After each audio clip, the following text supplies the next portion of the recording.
Hello,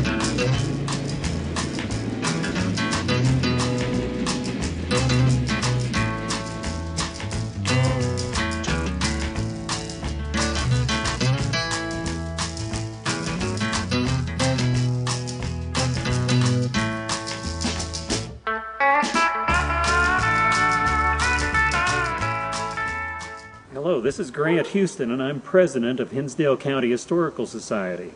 Today I want to invite you on a tour of the Denver and Rio Grande Lake City Branch Railroad, which came into Lake City in the 19th century.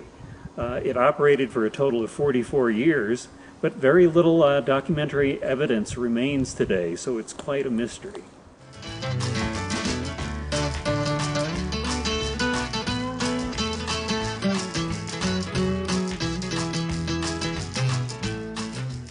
So Grant, for some historic perspective here, tell us what Lake City was like in the 1870s pre-railroad.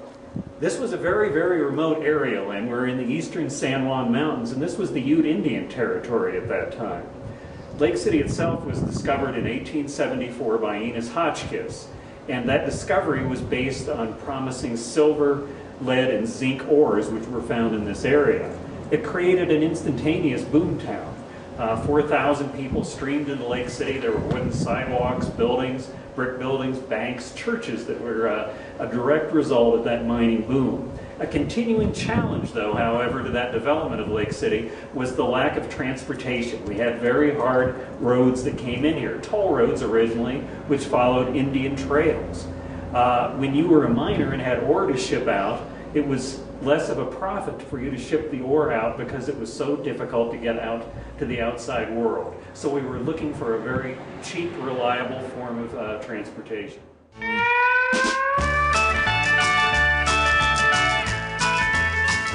Lynn, could you comment a little bit about the western expansion and how Lake City and its railroad fits into that?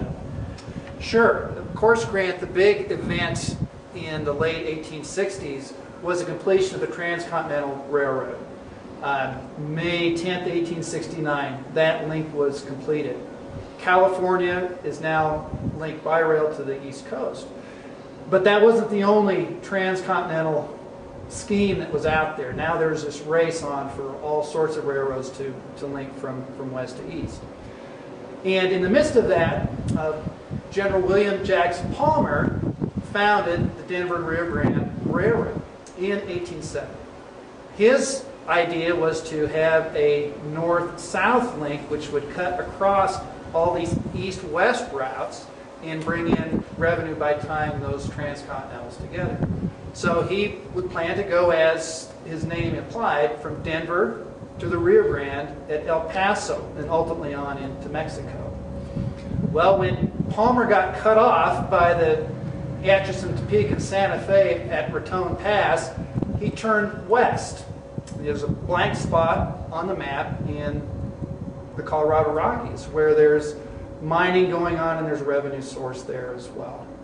So Palmer pushes on into Leadville in 1880 and then sees the Gunnison country and comes over Marshall Pass and is in Gunnison by 1881.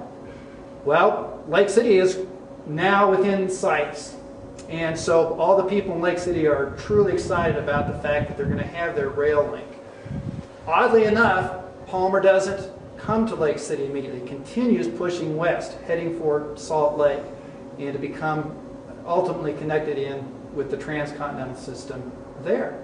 So Lake City gets bypassed, devastating to the populace here, infuriates many of the leading citizens at the time.